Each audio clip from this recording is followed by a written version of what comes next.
Hello everyone, आपका एक बार फिर से अतुल सेंटर में स्वागत है। आज की इस वीडियो में मैं क्लास 12th केमिस्ट्री में ठोस अवस्था पहला लेसन लेकर आया हूँ। जितने भी 1 नंबर 2 नंबर 3 नंबर वाले क्वेश्चन जितने भी बनते हैं आज के इस वीडियो में सारा मैं कवर करने वाला हूँ। पहली बात तो हेडिंग डाल लीजिए ठोस अवस्था। ठोस अवस्था होता क्या है इसके बारे में चर्चा करूंगा, इसके कुछ गुण के बारे में बात करूंगा, इसके प्रकार के बारे में बात करूंगा और साथ ही साथ में ठोस अवस्था के लेसन से जितने भी मोस्ट इम्पॉर्टेंट क्वेश्चन बन सकते हैं उनका सॉल्यूशन के साथ आज के इस वीडियो में मैं लेकर आ गया हूं। यदि अभी तक आपने तैयारी बढ़िया से स्टार्ट नहीं किया तो कर लीजिए, कॉपी कलम लेकर बैठ जाइए, कर दीजिए स्टार्ट, क्योंकि अब समय ज़्यादा और नहीं है। पढ़ने में जुट जाइए। मैं अपनी तरफ से पूरा ताकत लगाऊंगा, आपको लगाना है। इससे बाहर क्लास 12th केमिस्ट्री का लेसन 1 में से नहीं आएगा। तो इसलिए आप सब लिखिए इसको। ठोस अवस्था क्या होता है? ये ऐसा ठोस, आपको कैसा लग रहा है? ठोस यानी कि ठोस होगा, कुछ भी चीज़ होगा ठोस होगा, यानी कि ऐसा पदार्थ होगा, कोई ऐसा पदार्थ होगा, ऐसा कोई चीज़ होगा जो पूरे रूप से ठूस ठूस के भरा हो। जैसे अभी ईटा है, ईटा जहाँ पर बनता है, ईटा को अच्छा आप देखेंगे तो ठोस भरा होता है अच्छे से। तो ऐसे तो लिखो, ऐसे लिख सकते हो कि ऐसे पदार्थ जिनके आकार और आयतन निश्चित होते हैं, मतलब क्लियर होता है, मतलब ठोस के भरे होते हैं, उसमें आकार भी निश्चित होगा और आयतन भी निश्चित होगा। तो लिखिए ऐसे पदार्थ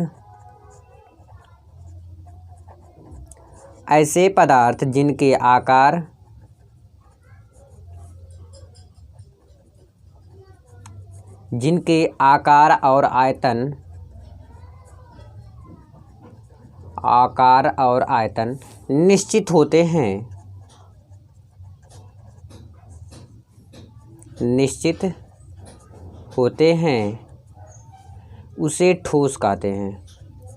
उसे ठोस कहते हैं। समझ में आया ना? और 100% ये भी बता दूं कि आपको समझ में भी आएगा। ये 1 2 नंबर 3 नंबर वाले जो भी बनते हैं पूरा आज कवर होने वाला है, ठीक है। तो इसमें क्या आता है? ठोस अवस्था में ऐसे पदार्थ जिनके आकार और आयतन निश्चित होते हैं उसे ठोस कहते हैं। जैसे इसके गुण भी देख लीजिए, ठोस के गुण, हेडिंग डालिए ठोस के गुण, तब समझ में आएगा आपको। ठोस के गुण, इसके गुण देखिए। ठोस के गुण कुछ इस प्रकार है। जैसे ठोस कठोर होता है, भाई ठोस मोट होगा, मतलब कठोर यानी कि भरा होगा ठूस ठूस के, है ना। तो यानी कि पहला लिख सकते हैं कि ठोस कठोर होता है। ठोस क्या होता है? कठोर होता है। ठोस के आकार आयतन निश्चित होते हैं, अभी जस्ट मैंने आपको बताया। ठोस के आकार आयतन निश्चित होते हैं।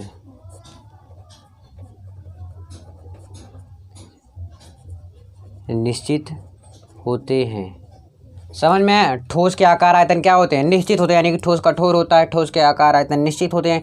और ठोस विद्युत के सुचालक होते हैं। ठोस क्या होते हैं? ठोस विद्युत के सुचालक होते हैं।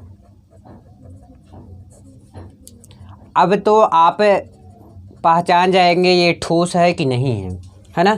ठोस को तो बहुत ही अच्छी तरीके से पहचान जाएंगे। ठोस कितने प्रकार के होते हैं, ऐसे भी आ सकता है ना। ठोस कितने प्रकार के होते हैं, या ऐसे आ गया कि ठोस क्या है तो आप डालेंगे ठोस अवस्था। तो ठोस के बारे में लिखिए, ठोस के गुण लिख दिए। अब ठोस के प्रकार देख लो। पहला होता है क्रिस्टलीय ठोस और दूसरा है अक्रिस्टलीय। तो चाहे जौन सब पहला लिख सकते हो, ठीक है। तो पहला क्या है? क्रिस्टलीय। क्या है? क्रिस्टलीय ठोस। पहला क्या हो गया भैया आपका? क्रिस्टलीय ठोस हो गया। और दूसरा क्या है आपका? अक्रिस्टलीय। क्या होता है दूसरा? अक्रिस्टलीय ठोस। अब बहुत अच्छे से इसको भी मैं समझा रहा हूँ आपको। देखिए क्रिस्टलीय ठोस क्या समझ में आ रहा? क्रिस्टलीय ठोस, हेडिंग डालिए भी तो मैं समझाता हूँ, तब कैसे समझ में आएगा। पहला है क्रिस्टलीय ठोस। क्या है भैया? क्रिस्टलीय ठोस।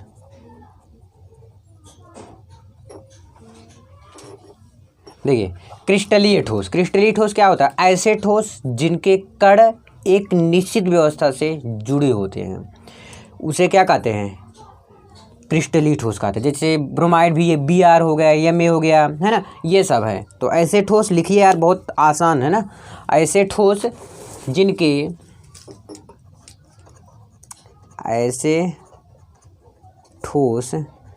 जिनके कण एक निश्चित व्यवस्था में जुड़े होते हैं, निश्चित व्यवस्था से जुड़े होते हैं। ऐसे ठोस जिनके कण एक निश्चित व्यवस्था से जुड़े होते हैं, उसे क्या कहते हैं हम? क्रिस्टलीय ठोस कहते हैं। उसे क्रिस्टलीय ठोस कहते हैं।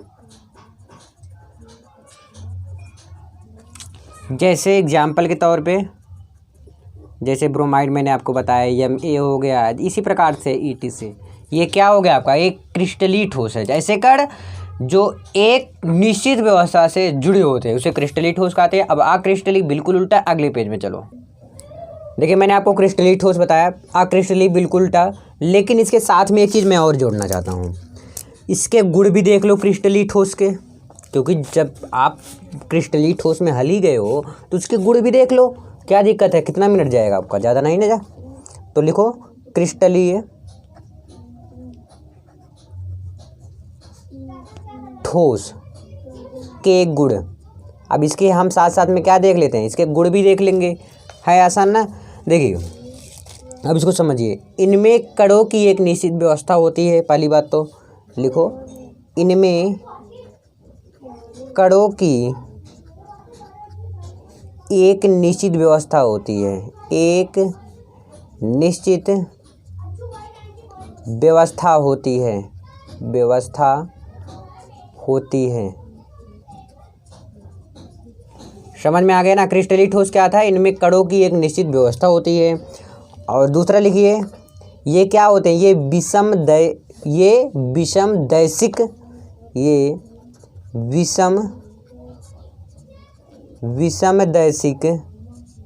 विषमदैशिक प्रकृति के होते हैं, प्रकृति के होते हैं।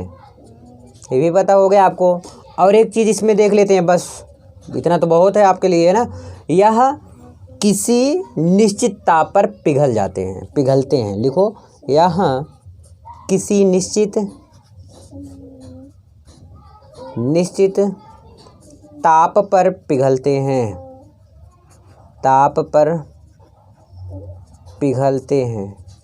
यह क्या हो जाता है? निश्चित ताप पर पिघल जाते हैं। ठीक है। अब क्रिस्टलीय ठोस आपने बहुत अच्छी तरीके से सीखा। अब मैं दूसरा पॉइंट है आपका, जो कि अक्रिस्टलीय ठोस।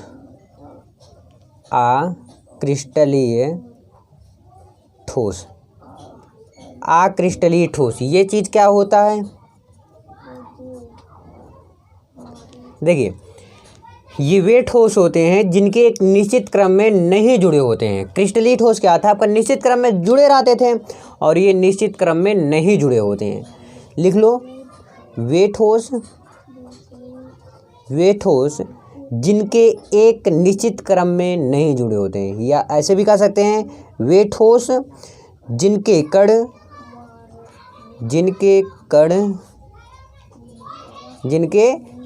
एक निश्चित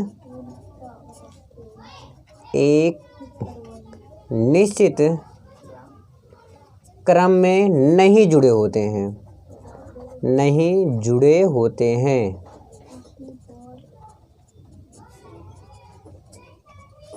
तो अक्रिस्टलीय आपको समझ में आया, वे ठोस जिनके कण एक निश्चित क्रम में नहीं जुड़े होते हैं। अब इसके भी थोड़ा गुण देख लेते हैं भैया, हेडिंग डालो, अक्रिस्टलीय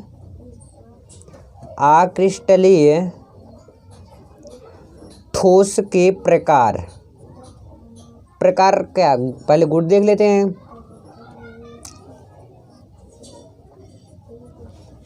देखिए, एकदम सेम उल्टा क्रिस्टलीय का है ये। इसे क्या करते हैं? ताप देने पर ये नर्म हो जाता है। अभी बता रहा हूँ। इसे लिखो, इसे ताप देने पर नर्म हो जाता है। देखिए आपने लोहा देखा है ना, लेकिन लोहा से इसको कंपेरिजन नहीं करेंगे, समझाने के लिए सिर्फ बता रहा हूँ। अभी ताप यानी गर्म जब लोहा को करते हैं तो आप पिघलता है, यानी कि उसे आप चाहे जैसा चाहो मोड़ सकते हो, हाथ से नहीं, लोहा से ही, ठीक है। तो इसे ताप देने पर नर्म हो जाता है, लेकिन फिर बाद में लोहा वैसे हो जाता है, लेकिन ये नहीं होता क्रिस्टलीय। और इसमें क्या होता है, ये समदैशिक प्रकृति के होते हैं। लिखो, ये समदैशिक प्रकृति के होते हैं, प्रकृति के होते हैं, और इनके कणों की व्यवस्था निश्चित नहीं होती है, ठीक है। इनके कणों की व्यवस्था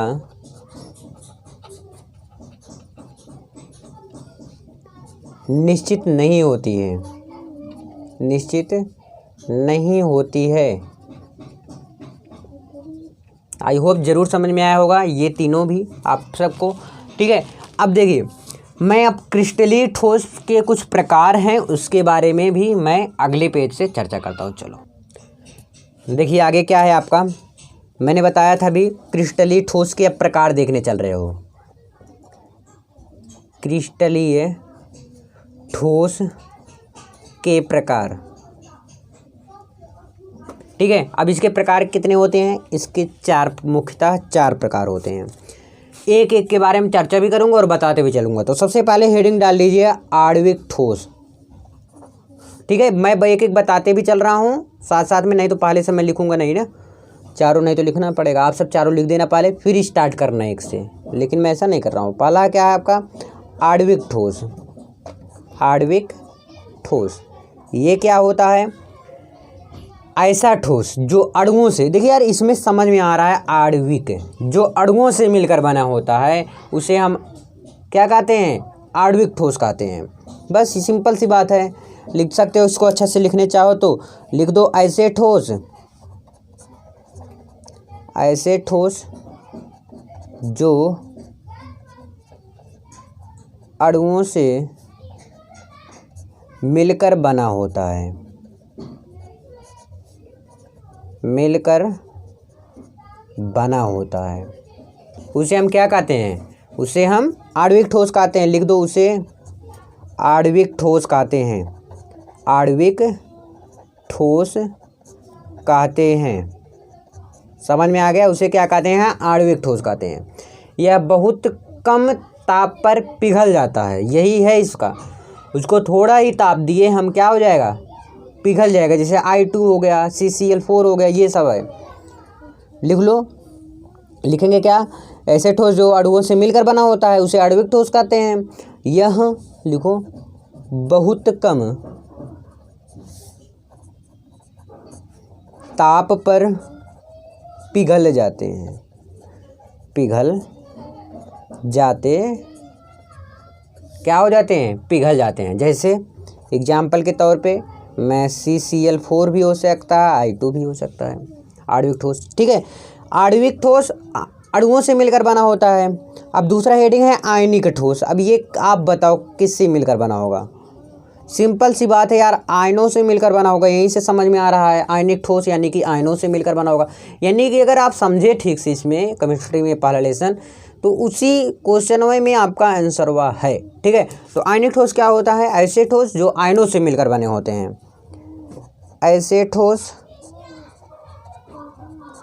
जो आयनों से मिलकर बने होते हैं, से मिलकर बने होते हैं, उसे आयनिक ठोस कहते हैं। समझ में आ गया, आयनिक ठोस क्या होता है, ऐसे ठोस जो आयनों से मिलकर बने होते हैं उसे आयनिक ठोस कहते हैं। और ये द्रव की अवस्था में विद्युत के सुचालक होते हैं। लिख लो भाई, बहुत मेन पॉइंट है ये, द्रव की अवस्था में ये द्रव की अवस्था में विद्युत के सुचालक होते हैं। विद्युत के सुचालक होते हैं। क्या होते हैं ये? ऐसे ठोस जो आयनों से मिलकर बने होते हैं उसे आयनिक ठोस कहते हैं। ये द्रव की अवस्था में विद्युत के सुचालक होते हैं, ये आयनिक ठोस कहते हैं उसे। अगला हेडिंग है आपका, पहला आपका आ गया आणविक ठोस, दूसरा था आपका आयनिक ठोस, तीसरा हेडिंग डालिए धात्विक ठोस। अब यहाँ से आपको फिर समझ में आ गया होगा, धात्विक ठोस यानी कि जो धातुओं से मिलकर बने होते हैं उसे हम क्या कहते हैं? धात्विक ठोस कहते हैं। एक चीज़ मैं और बताना चाहूँगा आपको, आयनिक ठोस का थोड़ा एक एग्जाम्पल आप देख लीजिए। ऐसे ठोस जो आयनों से मिलकर बने होते हैं जैसे आयनिक ठोस कहते हैं, ये द्रव की अवस्था में विद्युत के सुचालक होता है। जैसे मैं ले लूँ अगर NaCl, सोडियम क्लोराइड, NaCl ले लूँ तो इसको हम तोड़ते हैं, क्या निकलता है हमारा? Na प्लस देता है, Cl माइनस देता है, यही चीज़ तो है। तो धात्विक ठोस अभी मैंने आपको बताया कि ऐसा ठोस जो धातुओं से मिलकर बने होते हैं। लिखो भाई, ऐसे ठोस जो धातुओं से मिलकर बने होते हैं, धातुओं से मिलकर बने होते हैं उसे धात्विक ठोस कहते हैं। धात्विक ठोस कहते हैं। समझ में आ गया? ऐसे ठोस जो धातुओं से मिलकर, जैसे आपका फेरस हो गया, कापर हो गया, ये सब क्या धातुओं से तो मिलकर बने हैं ना। कापर हो गया, फेरस हो गया, ये सब क्या है आपका? धात्विक ठोस के एग्जाम्पल है। ठीक है, एक और देख लेते हैं हम। लास्ट है सह संयोजक ठोस। ये क्या आपको क्वेश्चन में क्या समझ में आ रहा है? ऐसा ठोस जिनमें एक ठोस किसी दूसरे ठोस से एक निश्चित क्रम में जुड़े होते हैं। जैसे ये ठोस है आपका और ये भी एक ठोस है, दोनों एक निश्चित क्रम में क्या होते हैं? जुड़े होते हैं, उसे हम क्या कहते हैं? सहसंयोजक ठोस कहते हैं। तो हम लिखें अगर ऐसे ठोस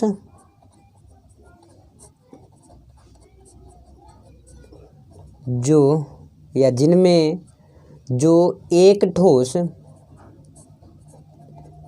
ठोस किसी दूसरे ठोस से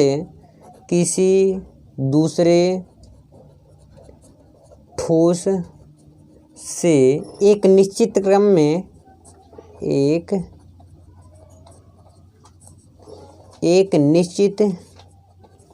में जुड़े होते हैं। या ऐसे भी आप कह सकते हैं कि ऐसे ठोस जो एक ठोस किसी दूसरे ठोस से एक निश्चित क्रम में जुड़ कर, ऐसे भी आप कह सकते हैं जुड़ कर एक बड़ा सा ठोस बना लेते हैं। बड़ा सा ठोस पदार्थ बनाते हैं, ऐसे भी कह दो पदार्थ बनाते हैं। अब इसको समझो बढ़िया मज़ेदार। देखिए, सहसंयोजक ठोस क्या होता है? ऐसा ठोस जो एक ठोस किसी दूसरे ठोस से एक निश्चित क्रम में जुड़ कर एक बड़ा सा ठोस पदार्थ बनाते हैं। जैसे आपका हो गया क्या, एग्जाम्पल के तौर पे आप देखें तो ग्रेफाइट। अगर अब मैं देसी एग्जाम्पल अगर बताऊं, गाँव का एग्जाम्पल अगर मैं बताऊं कि समझो इसको पहले, सहसंयोजक क्या है कि अगर दो चीज़ मिला देते हैं और दोनों है क्या? ठोस हैं, दोनों को मिला देंगे, ये इतना बड़ा ये रहा, इतना बड़ा ये रहा, हमने दोनों को मिला लिया। जब दोनों को मिलाया तो देखिए कितना बड़ा बन गया आपका ठोस। यानी कि क्या हो गया आपका? बड़ा कोई ठोस पदार्थ बन के आया कि नहीं आया? तो इसी को हम कहते हैं सहसंयोजक ठोस। समझ में आया? कि ऐसा ठोस जो एक ठोस दूसरे ठोस से मिलकर बने होते हैं। तो जब दो ठोस आपस में मिलेंगे तो एक बड़े ठोस का निर्माण होगा और उसे हम क्या कहते हैं? सहसंयोजक ठोस कहते हैं। और इसका एग्जाम्पल अगर हम देखें तो इसका एग्जाम्पल हो गया ग्रेफाइट। चलो अगला क्वेश्चन अगले पेज में देखते हैं। अब देखिए आपका अगला हेडिंग है दोष क्या हो जाता है? दोष, कोई दूसरा दोष नहीं यार, समझो केमिस्ट्री भाषा में दोष। ठीक है, ऐसा दोष जिसे ठोस है उसके कणों में नियमित क्रम में आने वाले रुकावट को दोष कहते हैं। जैसे कोई कण है, ठोस का कोई कण है, उसमें कोई रुकावट आ रहा है, कोई बाधा डाल रहा है, तो उसी को हम क्या कहते हैं, दोष कहते हैं। जैसे हम, चलो जाने दो, दूसरा एग्जाम्पल बताने जा रहा था। देखिए दोष क्या होता है, फिर से समझिए कि ऐसा दोष या ऐसा ठोस जो, जैसे ठोस का कण होते हैं, तो ठोस के कण नियमित क्रम में आने वाले, मतलब लगातार आने वाले रुकावट को हम क्या कहते हैं, दोष कहते हैं। लिखो, ऐसे लिख सकते हो, किसी ठोस के कणों के नियमित क्रम में आने वाले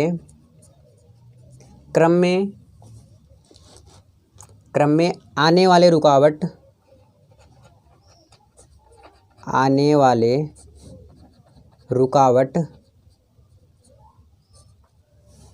को हम क्या कहते हैं, दोष कहलाते हैं, दोष कहते हैं। आने वाले रुकावट को दोष कहते हैं,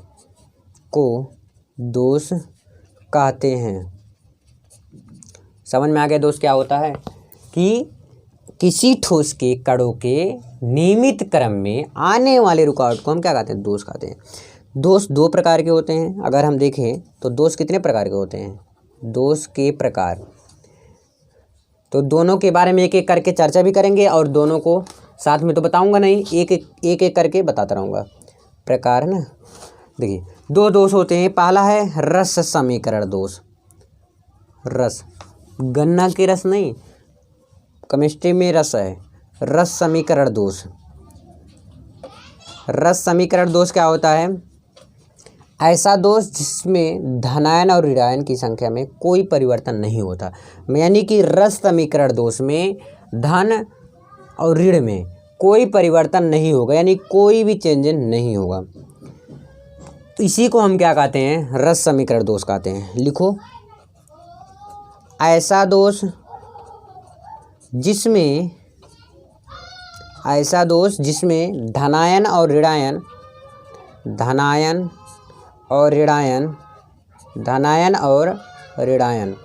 यानी कि ऐसा दोष जिसमें धनायन और ऋणायन की संख्या में कोई परिवर्तन नहीं होता है, कि संख्या में कोई परिवर्तन नहीं होता है, कोई परिवर्तन नहीं होता है, उसे क्या कहते हैं, उसे रस समीकरण दोष कहते हैं। उसे रस समीकरण दोष कहते हैं। आप समझिए फिर से इसको।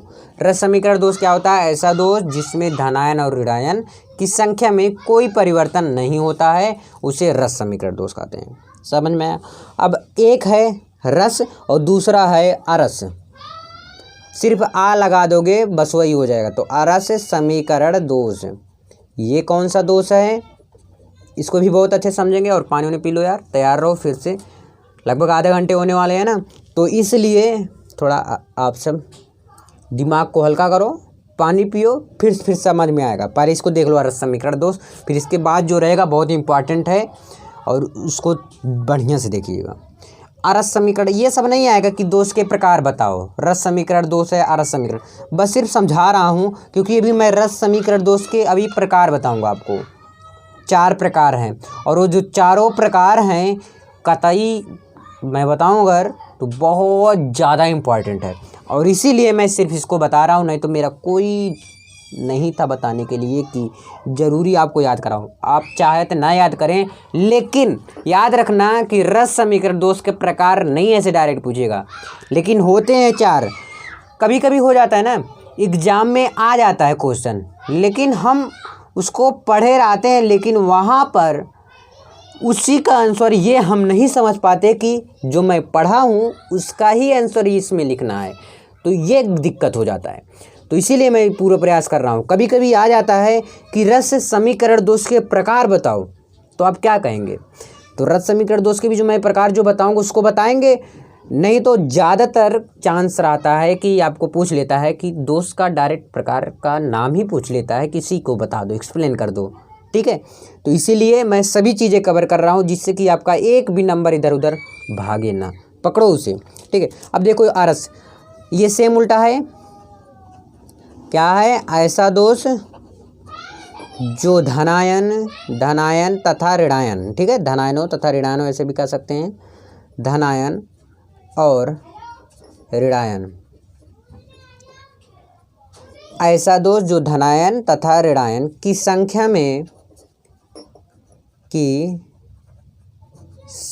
में परिवर्तन से उत्पन्न होता है। किससे उत्पन्न होता है? परिवर्तन से उत्पन्न होता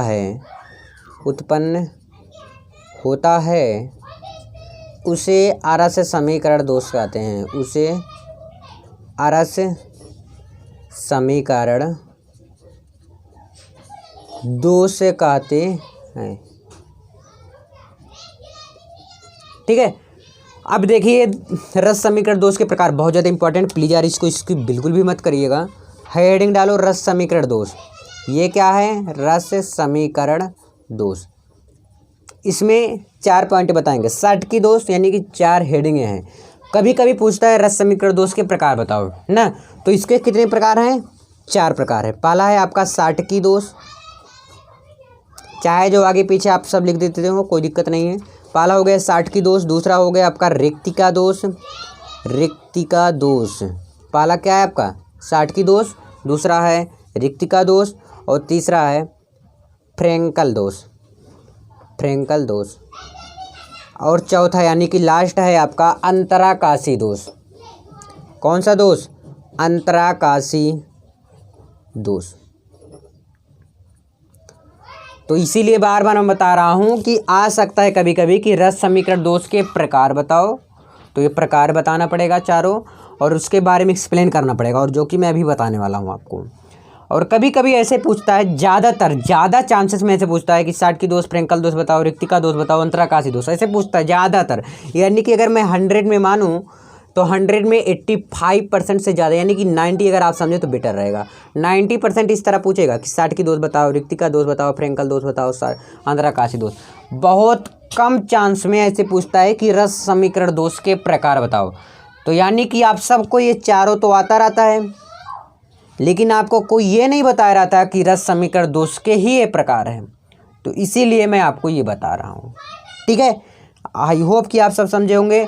चलिए अब अगले पेज में चलते हैं। षटकी दोष, रिक्तिका दोष यानी कि एक एक करके बारी बारी से देखते हैं। चलो अगले पेज में देखिए, अब एक एक के बारे में हम सब चर्चा करेंगे। सबसे पहले हेडिंग डालते हैं षटकी दोष, है ना। बहुत अच्छी तरीके से समझना भाई, बहुत ज़्यादा इंपॉर्टेंट है षटकी दोष। षटकी दोष क्या होता है समझिए इसको। षटकी दोष ऐसा दोष जिसमें किसी ठोस से धनायन और ऋणायन बराबर मात्रा में गायब होते हैं। यानी कि धनायन भी गायब होता है और ऋणायन भी गायब होता है, दोनों में बराबर मात्रा में गायब होता है, तो उसे हम क्या कहते हैं? षटकी दोष। अब इसमें अगर लिखेंगे आप, लिखेंगे क्या? ऐसा दोष जिसमें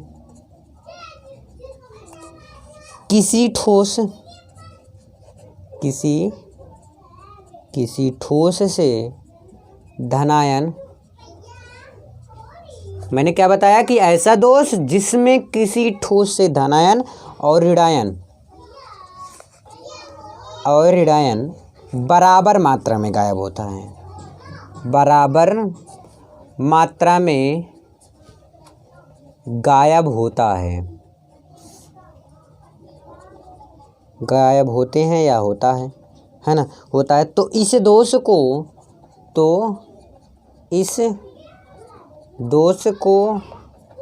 षटकी दोष कहते हैं। कौन सा दोष कहते हैं भैया? षटकी दोष कहते हैं, षटकी दोष कहते हैं। अब फिर से समझेंगे। षटकी दोष क्या होता है? ऐसा दोष जिसमें किसी ठोस से धनायन और ऋणायन बराबर मात्रा में गायब हो जाते हैं। जैसे यहाँ पर है plus minus plus minus plus, है ना, फिर प्लस यहाँ हुआ तो यहाँ पर minus plus minus plus minus plus minus plus minus plus minus plus minus plus minus. यहाँ से देखिए बराबर मात्रा में गायब होता है। जैसे यहाँ से माइनस गया, जैसे यहाँ से प्लस जाएगा तो यहाँ पर गया, ये भी गायब हुआ और आपका ये भी एक गायब हो गया, इधर गया। मतलब दोनों में बराबर मात्रा से दोनों गायब होते हैं, कोई ज़रूरी नहीं है कि एक ही गायब हो। 60 की दोष तो यही होता है भाई, 60 की दोष यही है कि बराबर मात्रा में धन और ऋणायन अगर गायब होते हैं तो बराबर मात्रा में गायब होते हैं, उसे हम 60 की दोष कहते हैं। ठीक है, अब फ्रेंकल दोष अगर समझेंगे तो देखिए, दूसरा हेडिंग डालो फ्रेंकल दोष।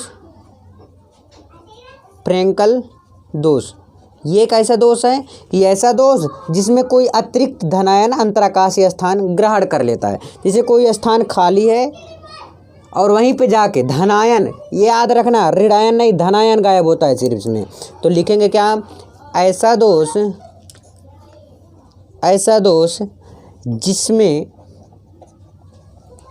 जिसमें कोई अतिरिक्त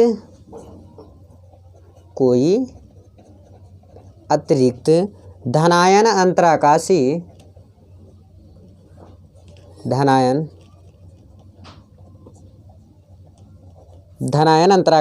स्थान ग्रहण कर लेते हैं,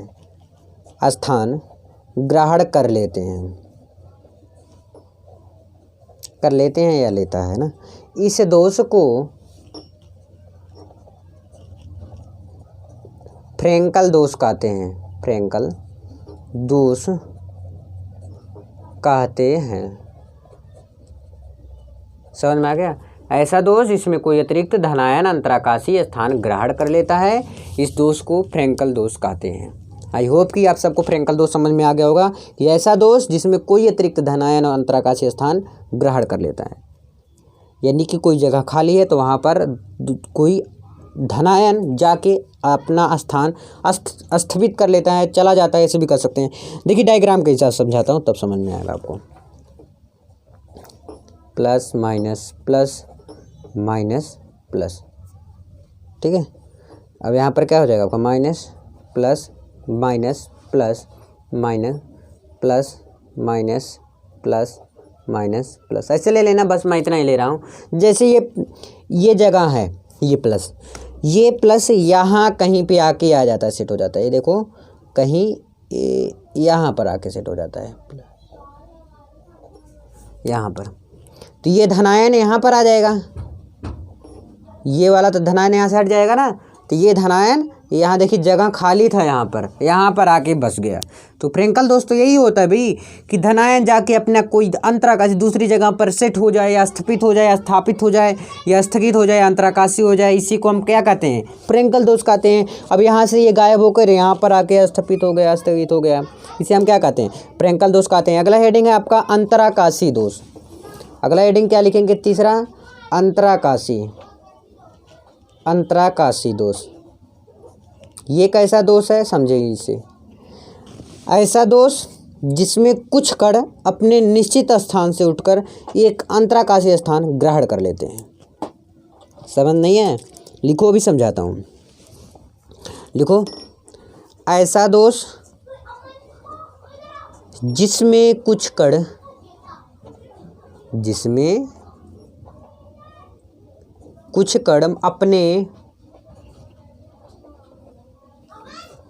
अपने निश्चित स्थान,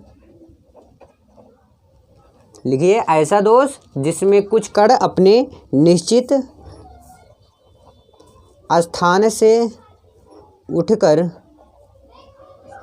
स्थान से उठकर एक अंतराकाशीय स्थान ग्रहण कर लेते हैं, एक अंतराकाशीय स्थान ग्रहण कर लेते हैं, अंतराकाशीय स्थान ग्रहण कर लेते हैं।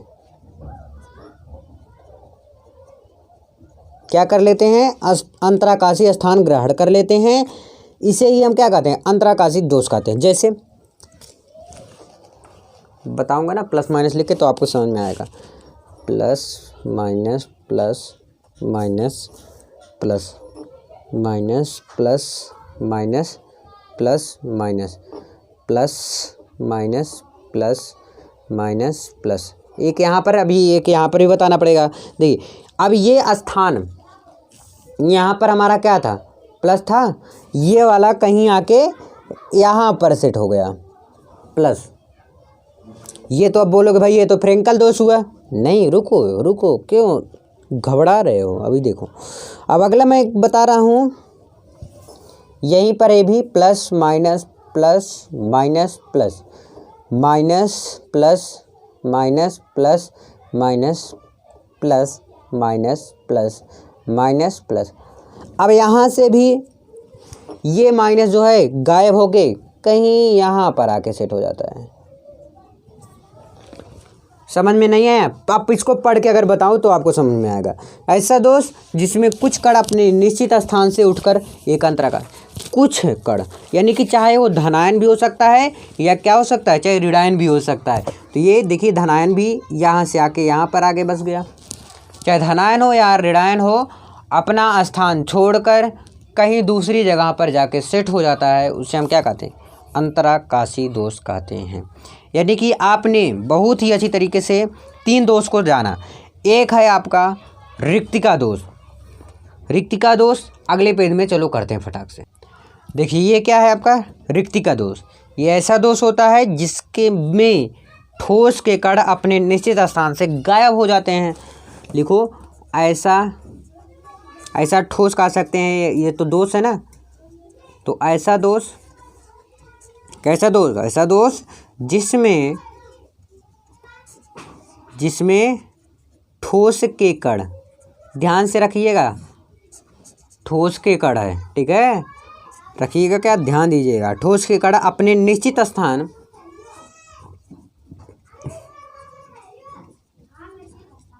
देखिए ऐसा दोष जिसमें ठोस के कण अपने निश्चित स्थान से गायब हो जाती है, गायब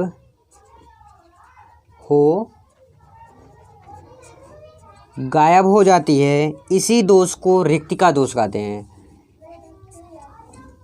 इसी दोष को रिक्तिका दोष कहते हैं।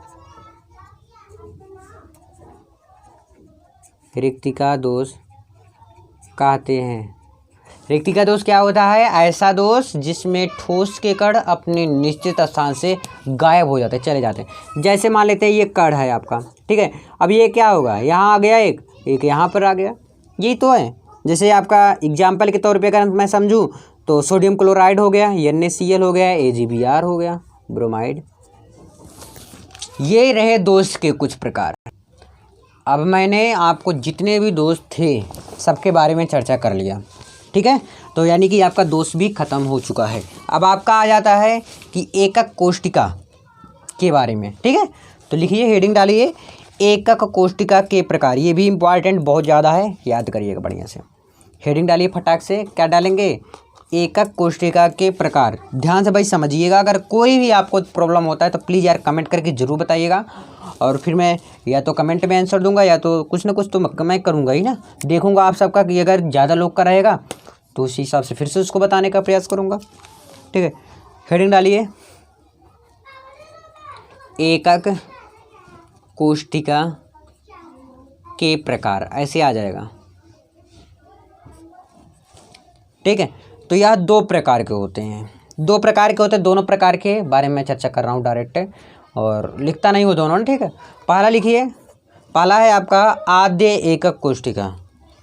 आद्य एकक कोष्टिका, आद्य एकक कोष्टिका, ठीक है। दूसरा है आपका केंद्रित एकक कोष्टिका। अभी तुरंत लिख देता हूँ ना, बता दूँ, नहीं तो यही चलने दो ना। तो आद्य एकक कोष्टिका को हम कहते हैं साधारण एकक कोष्टिका भी कहते हैं, ये बात याद रखना। आद्य एकक कोष्टिका को हम क्या कहते हैं? इसको मैं साधारण भी कहता हूँ, साधारण एकक कोष्टिका भी कहता हूँ। समझ में आया? अब आद्य एकक कोष्टिका क्या होता है? ये ऐसा सेल होता है, या कोष्टिका सेल कह सकते हो या कोष्टिका ऐसा कह सकते हो। तो कोष्टिका जिसमें परमाणु घन के केवल 8 कोनों पर उपस्थित हो। परमाणु जो होता है वह परमाणु घन 8 कोनों पर उपस्थित हो, उसे हम क्या कहते हैं? आद्य एकक कोष्टिका या साधारण एकक कोष्टिका। तो एक बार लिखता हूँ, फिर मैं समझाऊंगा तब तो समझ में आएगा आपको।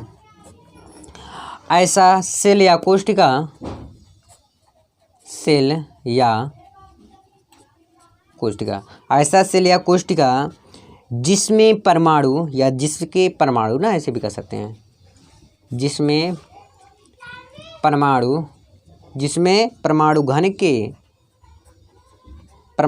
के केवल 8 कोनों, केवल 8 कोनों पर उपस्थित हो,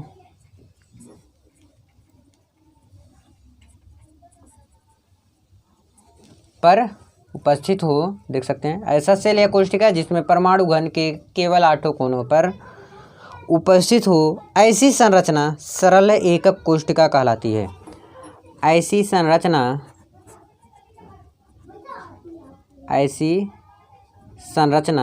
क्या कहलाता है? सरल एकक कोशिका कहलाता है। सरल एकक कोशिका कहलाता है। समझ में आया? ऐसा सेल या कोशिका जिसमें परमाणु घन के केवल 8 कोनों पर उपस्थित होते हैं, ऐसे संरचना सरल एकक। अब नहीं समझ में आया कोई बात नहीं, मैं समझाता हूँ ना, समझाने का काम तो मेरा है भाई, हमारे ऊपर छोड़ दो। देखो, सरल एकक, आद्य एकक कोशिका, इससे आप ध्यान दीजिए, सरल एकक कोशिका भी कहते हैं, है ना, और साधारण एकक कोशिका भी कहते हैं।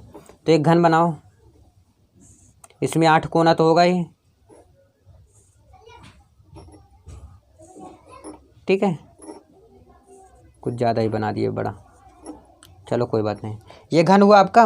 अब देखिए, एक कोना यहाँ पर है, एक यहाँ पर, यानी कि सभी जगह, एक यहाँ पर भी होगा, यहाँ पर, यहाँ पर, यहाँ पर, यहाँ पर जोड़ेंगे 1 2 3 4 5 6 7 8, यानी कि अगर 8 कोनों पर परमाणु घन, परमाणु बैठा दिया जाए तो उसी को हम क्या कहते हैं? आद्य एकक कोशिका कहते हैं। समझ में आया? आद्य एकक कोशिका कि ऐसा सेल या कोशिका जिसमें परमाणु घन के केवल 8 कोनों पर उपस्थित हो, केवल 8 कोनों पर उपस्थित हो, उसे हम क्या कहते हैं? आद्य एकक कोशिका कहते हैं। अगला हेडिंग डालिए आप, केंद्रित एकक। केंद्रित एकक कोशिका, ये क्या चीज़ होता है? केंद्रित एकक कोशिका ऐसे एकक कोशिका जो घन के किसी न किसी केंद्र पर अवश्य उपस्थित हो। यानी कि जो मैं संरचना इसमें बनाया हूँ, इसमें कहाँ पर था? सभी जगह था परमाणु, लेकिन जो केंद्रित एकक कोशिका होता है इसमें सभी जगह नहीं होता, यानी कि कहीं न कहीं होता है पर सब जगह नहीं होता है। तो यही से लिखना है कि ऐसी एकक कोशिका, ऐसी एकक कोशिका जो घन के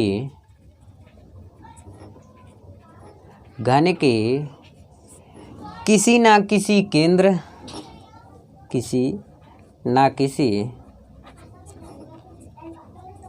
देखिए फिर से कि ऐसी एकक कोशिका जो घन के किसी न किसी केंद्र पर अवश्य ही उपस्थित होती है, उसे हम क्या कहते हैं? केंद्रित एकक कोशिका कहते हैं। अब इसका यार डायग्राम बनाने का कोई वो नहीं बनता ना, तो समझ ही गए होंगे। अब देखिए, केंद्रित एकक कोशिका के प्रकार भी होते हैं। क्या होते हैं? प्रकार होते हैं, और उनके प्रकार के भी बारे में थोड़ा मैं पढ़ूंगा। का एक प्रकार ज़्यादा महत्वपूर्ण है। केंद्रित एकक कोशिका के प्रकार लिखो, हेडिंग डालो, केंद्रित एकक कोशिका के प्रकार, हेडिंग डालो। वैसे तो इसके मुख्यतः कितने हैं? 3 हैं, तो मैं एक के बारे में बढ़िया से चर्चा करूंगा मैं, लेकिन तीनों आपको बता दे रहा हूं ना। पहला है काय केंद्रित,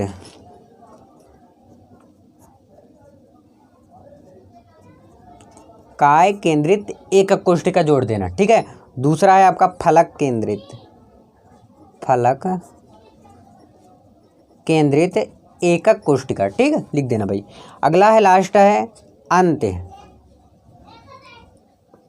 अंत केंद्रित एकक, केंद्रित एकक कोशिका, एकक कोशिका। ये तीनों हैं, लेकिन मैं एक के बारे में चर्चा करूंगा, वह है काय केंद्रित एकक कोशिका, ठीक है। चलो ठीक है, चलो हेडिंग डालता हूँ।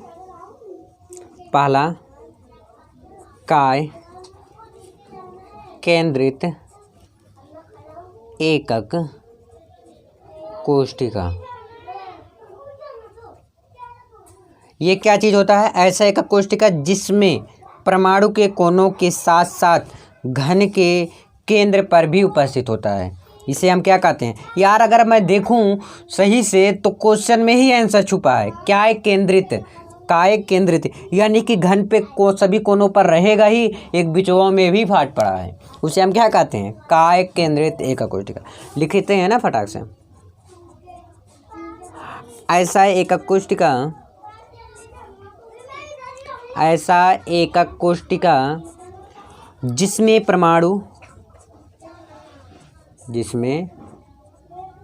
घन क्या है? ऐसा एकक कोष्टिका जिसमें परमाणु घन के कोनों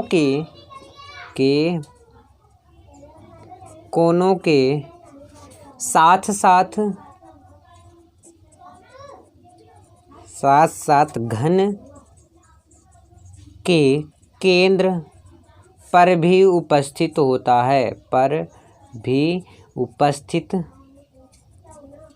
है,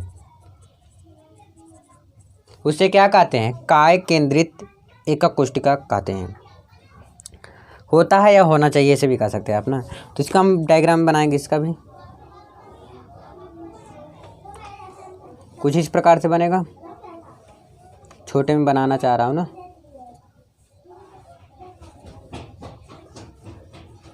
ये यहाँ पर एक कोना यहाँ पर है, यहाँ पर, यानी कि जहाँ पर मैंने दिख रहा है मोटा तगड़ा, वहाँ पर भी उपस्थित है, और यहाँ पर एक केंद्र होगा इसका, यहाँ पर भी उपस्थित है।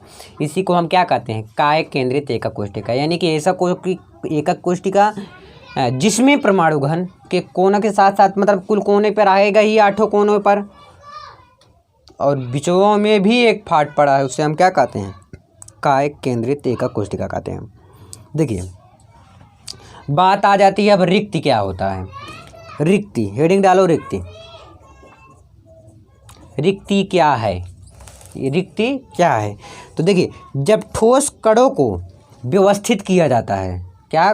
ठोस के जो कण होते हैं उसको जब व्यवस्थित किया जाता है, जब व्यवस्थित करेंगे तो उसमें कहीं ना कहीं कणों के स्थान पर खाली जगह बच जाता है, उसे हम क्या कहते हैं? रिक्ति कहते हैं। रिक्त मतलब जैसे कोई मैथ्स में आता नहीं है, रिक्ति स्थान भरो, ऐसे आता ना। यानी कि रिक्त स्थान, जो खाली स्थान होता है उसी को भरना होता है, तो उसी को क्या कहते हैं? रिक्ति कहते हैं। ठीक है भाई।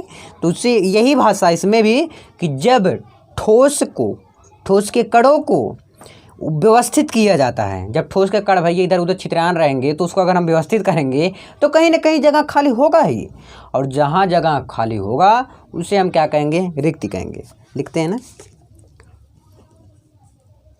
जब ठोस कणों को व्यवस्थित किया जाता है,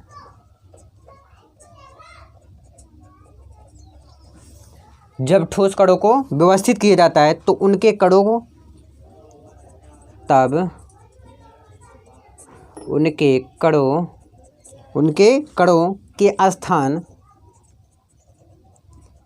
के स्थान में भी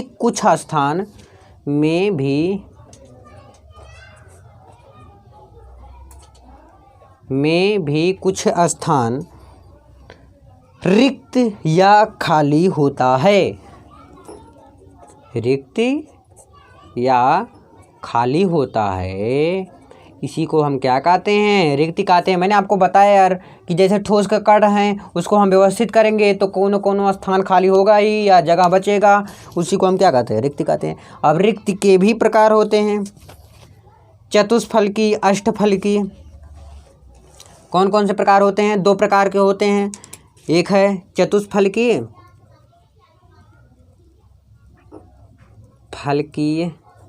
और चतुष्फलकीय रिक्ति, ऐसे का ये बेटर रहेगा। और दूसरा है अष्टफलकीय। बहुत आसान है, बहुत मज़ा आएगा ना।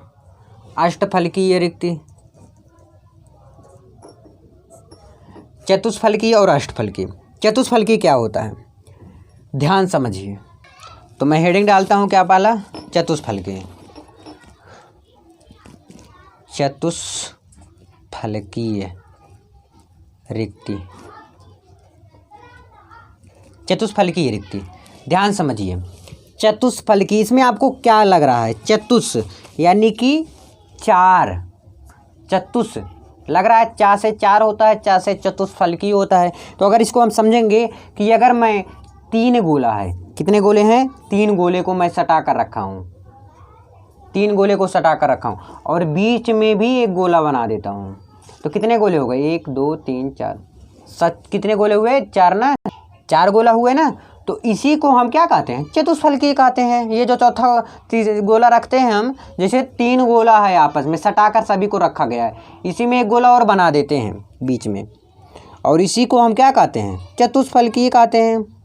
और इसे हम क्या किससे प्रदर्शित करते हैं? इससे हम टी से प्रदर्शित करते हैं। इसको भी आपको जानना बहुत ज़रूरी है, इसे हम किससे प्रदर्शित करते हैं? टी से प्रदर्शित करते हैं। तो लिखते हैं, लिखो, जब तीन गोले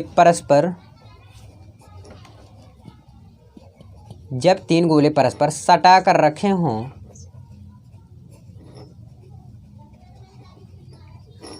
तो उनके ऊपर कोई चौथा गोला, उनके ऊपर कोई चौथा गोला, देखिए, जब तीन गोले परस्पर सटा कर रखे हों तो उनके ऊपर कोई चौथा गोला रख दिया जाए। अभी जो मैंने बताया बता रहा हूँ फिर से,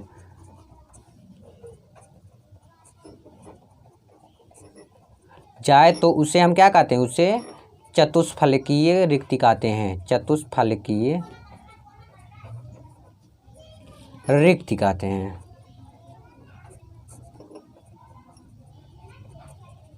देखिए एक बार मैं फिर से बता दूं, जैसे तीन गोला है, एक गोला यहाँ पर, एक गोला यहाँ पर, देखिए सटा हुआ है, ठीक। एक गोला यहाँ पर भी बना देते हैं हम। अंडा मत बनाना, अंडा आलू नहीं। तो अब देखिए तीन गोला है ये है, अब यहाँ पर एक गोला हम बीच में रख देते हैं।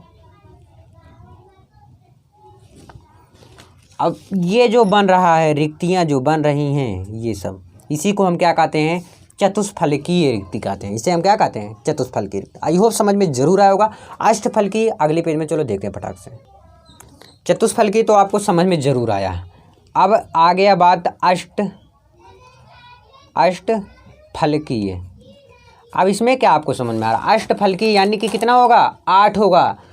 अब देखिए, अब आपको तो इसमें ज़रूर लगता होगा कि भैया ये अष्टफलकीय है, इसमें तो 8 गोला होगा। तो बिल्कुल भी नहीं 8 गोला होगा। सब में सभी चीज़ें फॉलो नहीं करते भाई, ये सब समझ लो एक लॉजिक है। लेकिन अष्टफलकीय में, चतुष्फलकीय आपने सीखा, चतुष्फलकीय में कितने गोले थे? सही से बताओ। 4 गोले थे, अब बोलोगे। लेकिन बनाया कितने गए थे? 3 बनाए गए थे, उसके ऊपर भी एक बनाए थे ना। लेकिन वैसे तो आपका 3 ही था ना। कितना था? 3 था, बाद में एक रख दिया मैंने। समझो, मैं लॉजिक बता रहा हूँ, याद करना करो आप करो, इसी है आपके ऊपर है। 3 गोले थे, ये लॉजिक है और इस पर बैठा रहा हूँ, ठीक है। और इसमें कमेंट करोगे कि भैया इसमें 4 हो जाएंगे, 4 हो जाएंगे, तो ये ज़बरदस्ती हो गई ना भाई। देखिए 3 गोले हैं, 1 2 3, 3 गोले यहाँ पर, 3 गोले यहाँ पर, 3 3 कितने हो गए? 6 गोले हो गए। कितने गोले हो गए? 6 गोले हो गए। और इसी को हम क्या कहते हैं? अष्टफलकीय कहते हैं। ये कि 3 गोले बना देते हैं, उसी के ऊपर हम पुनः 3 गोला रख दिए जाए, तो उसे हम क्या कहते हैं? अष्टफलकीय कहते हैं। तो लिखता हूँ, जब 3, यहाँ तो ये बना दिए, चलो यहाँ पर लिख देता हूँ ना। जब 3 गोले परस्पर, जब 3 गोले परस्पर संपर्क में रखे हैं तो उनके ऊपर पुनः 3 गोला और रख दिए जाए, गोला और रख दिया जाए, तो इस प्रकार से प्राप्त रिक्ति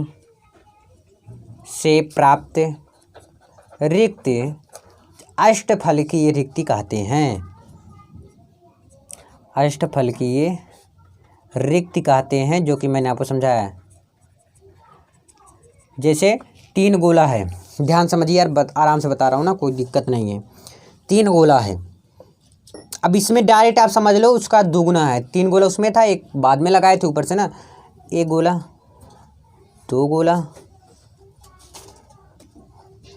3 गोला, 4 गोला, 5 गोला,